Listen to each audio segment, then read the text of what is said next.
আসসালামু আলাইকুম। আশা করি সবাই ভালো আছেন। আলহামদুলিল্লাহ আমিও ভালো আছি। আজকে আমাদের আলোচ্য বিষয় উচ্চতর গণিতের এসএসসি উচ্চতর গণিতের একটা গুরুত্বপূর্ণ অধ্যায় ভেক্টর। ভেক্টর অধ্যায়ের আবার একটা গুরুত্বপূর্ণ টপিক ভেক্টর যোগে ত্রিভুজ বিধি। আমরা প্রত্যেকটা পরীক্ষা যদি অ্যানালাইসিস করি দেখতে যাই তাহলে অবশ্যই ত্রিভুজ বিধি থেকে একটা কোশ্চেন আমরা পাবই। ঠিক আছে? তাহলে চলো দেখা যাক কিভাবে ত্রিভুজ বিধি কাজ করে ভেক্টরের ক্ষেত্রে। আচ্ছা, একটা ত্রিভুজ একটি যেহেতু ত্রিভুজ বিধি অবশ্যই আমাদের কি নিয়ে কাজ করতে হবে? ত্রিভুজ নিয়ে কাজ করতে হবে। আচ্ছা, এখানে দেখো এবিসি যদি একটা ত্রিভুজ হয়, কি ত্রিভুজ হবে? অবশ্যই এই ত্রিভুজের কি দেওয়া থাকবে? ভেক্টর দেওয়া থাকবে। ভেক্টরটা কি হবে? দিক হবে। ভেক্টর মানে কি? অবশ্যই মান এবং দিক দুইটাই আছে। এরকম রাশি হলে কি ভেক্টর রাশি, তাই না? এখন দেখো এই যে এ থেকে বি এর দিকে দিলাম, বি থেকে সি এর দিকে দিলাম, এখন আমরা চাইলেই কি সি থেকে এ এর দিকে চিহ্নটা দিতে পারবো বা দিকটা দিতে পারবো? না, কখনোই পারবো না। কারণ এইটাই হইছে আমাদের ভেক্টর যোগের ত্রিভুজের বিধি। ত্রিভুজের বিধিটা তাহলে কিভাবে আসতেছে? কোনো ত্রিভুজের দুইটা সন্নিহিত বাহুর দিক যদি একই দিকে হয় তাহলে অপর বাহুর দিকটা হবে কি? তাদের বিপরীত দিক। তাহলে দেখো এই দুইটা যদি একই দিকে হয়, এই দুই বাহুর দিকটা যদি একই দিকে হয় তাহলে এই যে অপর বাহু তৃতীয় বাহুর দিকটা কি হবে? এদের কি?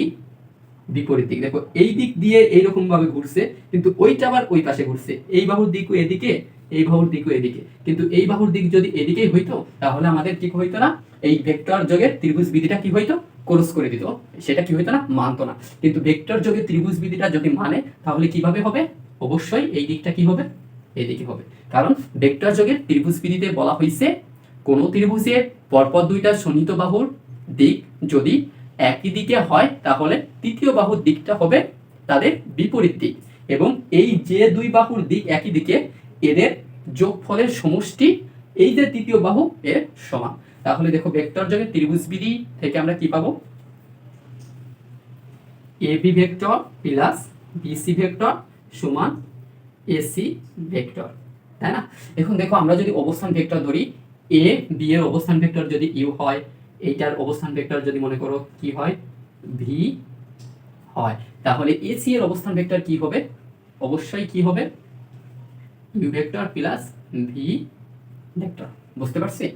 তাহলে আমাদের ভেক্টর যোগে ত্রিভুজ বিধিটা কি? সার্বিকভাবে বলা যায় কোন ত্রিভুজের দুইটা সন্নিহিত বাহু পরপর একই দিকে হলে অপর বাহুটা হবে তাদের বিপরীত দিক। ঠিক আছে? তাহলে অপর বাহুর দিক হবে কি? তাদের বিপরীত দিক। এবং যে দুইটা বাহুর দিক একই দিকে হবে তাদের যোগফলের সমষ্টি অপর বাহু সমান। এই ছিল আমাদের ভেক্টর যোগের ত্রিভুজ বিধি। এখন চলো ভেক্টর যোগের ত্রিভুজ বিধি দিয়ে একটা গণিত সমাধান করা যাক।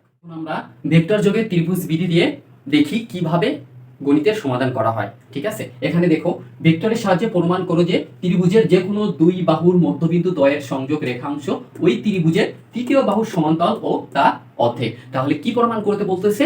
কোন একটা ত্রিভুজের যে কোনো দুই বাহুর মধ্যবিন্দুর সংযোগ রেখাংশ ওই ত্রিভুজের তৃতীয় বাহুর সমান্তরাল এবং যোগফলে তাদের অর্ধেক, এটা আমাদের দেখাইতে হবে। আচ্ছা, এখানে দেখো মনে করি এবিসি একটা ত্রিভুজ। এবিসি একটা ত্রিভুজ যার এ বি এবং এ সি বাহুর মধ্যবিন্দু দ্বয় যথাক্রমে ডি ও ই। ডি ও ই।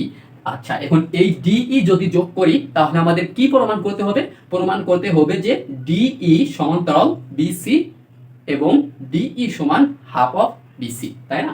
এখন প্রমাণ করতে হবে কি?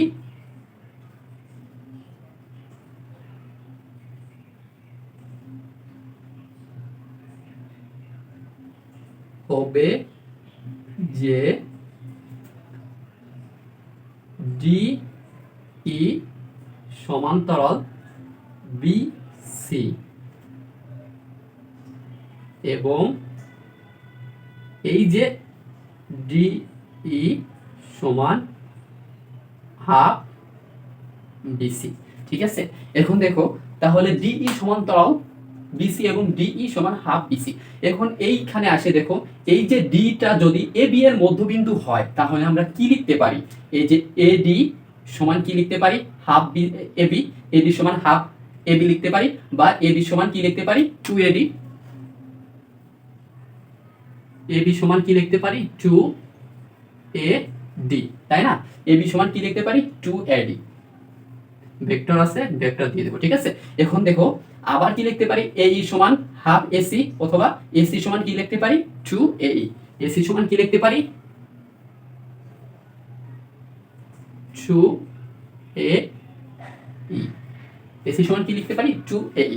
এখন আসো আমাদের ত্রিভুজের কাজ, এখন আসো আমাদের কিসের কাজ, ত্রিভুজের কাজ। প্রথমে আমরা যদি এই যে ছোট ত্রিভুজটা ADE নেই, তাহলে এখানে আমরা ভেক্টর যোগে ত্রিভুজ বিধি প্রয়োগ করে কি পাই, কি পাবো, ত্রিভুজ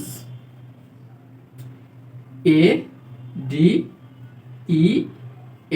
দেখো ভেক্টর যোগে ত্রিভুজ বিধি প্রয়োগ করলে আমরা এখানে কি পাবো, AD প্লাস DE সমান AE। কারণ ভেক্টর যোগে ত্রিভুজ বিধি থেকে আমরা কি পাইছি, ত্রিভুজের যে কোনো দুইটা সন্নিহিত বাহুর সমষ্টি তৃতীয় বাহু সমান, ঠিক আছে? এখন দেখো AD প্লাস DE সমান কি পাবো আমরা, AE পাইবো, তাই না? আচ্ছা এখন দেখো এইখানে আমাদের প্রমাণ করতে হবে DE, তাই না? DE আর BC, তাহলে আমাদের এই ত্রিভুজটার ত্রিভুজ বিধির যেগুলো আছে এখান থেকে আমাদের কিসের কনভার্ট করে নিতে হবে, DE, ডিটা এই পাশে রেখে এইটা ওই পাশে নিয়ে যাব। এখন দেখো আমাদের DE পেয়ে গেছি, তাই না? DE যেহেতু পেয়ে গেছি, এইটা তাহলে এভাবে আমরা একটা সমীকরণ দিয়ে রাখতে পারি।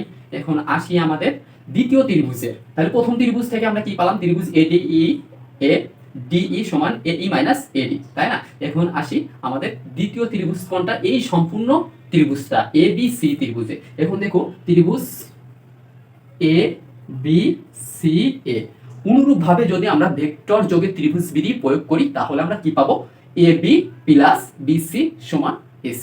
কিভাবে পাবো, ভেক্টর যোগে ত্রিভুজ বিধি প্রয়োগ করে। আচ্ছা কি লিখতে পারি, AB প্লাস BC সমান কি লিখবো, AC, ঠিক আছে? এ পর্যন্ত বুঝতে পারছি? তাহলে চলো আমরা এইখান থেকে কোনটাই কনভার্ট করব, বলো তো কোনটাই কনভার্ট করা প্রয়োজন আমাদের, BC তে। এইটা থেকে কোনটাই কনভার্ট করছি, D কনভার্ট করছি। এইটা থেকে কোনটাই কনভার্ট করব, অবশ্যই BC। আমাদের প্রমাণ কি করতে বলছে, প্রশ্নে কি চাইছে সেইটার উপর নির্ধারণ করেই আমাদের নির্ধারণ করতে হবে, সেইটার উপর বেসিস করে আমাদের নির্ধারণ করতে হবে যে আমাদের কোনটার মান বের করতে হবে, ঠিক আছে? তাহলে দেখো এইখান থেকে আমরা কি বের করব, BC, AC মাইনাস AD। এখন আমরা আসি এই যে AB আর AC এর মান আমরা কি এটাই বসাই দেব, ঠিক আছে? দেখো মানগুলো বসাই দেব। এই যে এইখান থেকে আমরা AB সমান কি পাইছি 2AD, আর AC সমান কি পাইছি 2AE। এই যে 2AD আর 2AE, AB আর AC এর পরিবর্তে আমরা বসাই দেব। হ্যাঁ, তাহলে কি পাই, BC সমান AC, AC রে কার সঙ্গে কনভার্ট করব, 2AE, 2AE। আচ্ছা তারপরে মাইনাস, দেখো AB রে কার সঙ্গে কনভার্ট করব, 2AD, 2AD, বা BC সমান 2 যদি কমন নিয়ে আমরা কি করতে পারবো,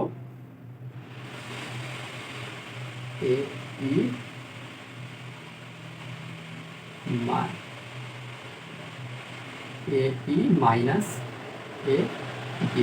এখন দেখো এইখানে এক নঙ্গে আমরা কি পাইছি, এক নং হইতে আমরা কি পাইছি, DE সমান AE মাইনাস AD। তাহলে AE মাইনাস AD এর পরিবর্তে আমরা কি বসাইতে পারবো, D বসাইতে পারবো। তাহলে AE মাইনাস AD এর পরিবর্তে কি বসাইতে পারবো, DE বসাইতে পারবো। বা BC সমান আমরা কি বসাইতে পারবো, 2DE। ঠিক আছে? দেখো এখন আমাদের কি দরকার, দরকারটা কি, দেখো প্রমাণ করতে বলছে DE, তাহলে D এর সাথে যে 2টা আছে আমরা সেটাকে উল্টাই দিব, ওই পাশে দিয়ে দিব। ঠিক আছে? আমরা জানি সাইড চেঞ্জ হইলে পারে গুণ থাকলে কি হয়ে যাবে, ভাগ হয়ে যাবে, তাই না? আমরা আমাদের যেহেতু D এটা আগে প্রমাণে আছে, তাহলে আমরা D টা আগে নিব, BC টা ওই পাশে নিয়ে যাব। DE সমান এই 2 এর পাশে এসে কি হয়ে যাবে, হাফ BC। এখন দেখো আমাদের ভেক্টর চিহ্নটা, আমাদের প্রমাণে কি ভেক্টর চিহ্ন থাকবে, প্রমাণে কখনোই ভেক্টর চিহ্ন থাকবে না, তাই না? এখন তাহলে আমাদের ভেক্টর চিহ্ন উঠাইতে হইলে কি প্রয়োগ করতে হবে, অবশ্যই মডুলাস আনতে হবে। তাহলে এখন দেখো আমরা কি পাইছি, ডিই সমান হাফ বিসি। তাহলে এখন আমরা কি পাইছি, ডিই সমান কি পাইছি, হাফ বিসি। তাহলে এখন দেখো ডিই সমান কি পাইছি, হাফ বিসি। আর আমাদের পরমাণে কি চাইছে, দেখো পরমাণে কি চাইছে, ডিই সমান্তরাল বিসি এবং ডিই সমান হাফ বিসি, তাই না? কিন্তু দেখো পরমাণে কি ভেক্টর চিহ্ন আছে না? পরমাণে কখনো ভেক্টর চিহ্ন থাকে না।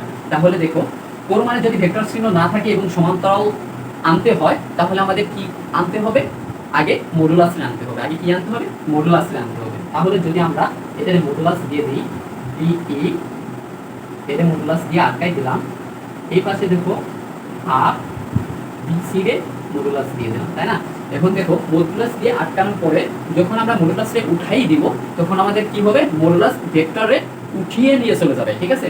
এই মডুলাস এখন যদি উঠাই দিতে চাই, তাহলে মডুলাস অবশ্যই ভেক্টরে উঠাই নেবে। আর কি হবে, ডিই সমান্তরাল বিসি হয়ে যাবে, ডিই সমান্তরাল কি হয়ে যাবে, বিসি হয়ে যাবে। এবং ডিই সমান কি থাকবে, হাফ বিসি। তাহলে বুঝতে পারছো?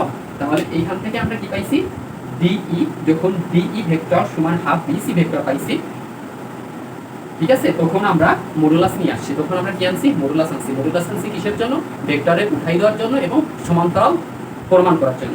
এখন দেখো মডুলাস উভয় পক্ষে নিয়ে আসছি, তারপরে মডুলাস যখন উঠাই দিব, তখন কি হবে, ভেক্টর চিহ্নটা উঠে যাবে, ভেক্টর চিহ্নটা উঠে যাবে এবং এই রাশি আর এই রাশি কি হয়ে যাবে, সমান্তরাল হয়ে যাবে। আর এদের মান তো কি হবে, সমান আছে। তাহলে এই ছিল আমাদের ভেক্টর যোগের ত্রিভুজবিধির গুরুত্বপূর্ণ একটা গণিত। আশা করি তোমরা বুঝতে পারছো এবং বিশ্বাস করো তোমাদের এসএসসি পরীক্ষায় এই টপিক থেকে একটা কোশ্চেন পাবাই ইনশাআল্লাহ।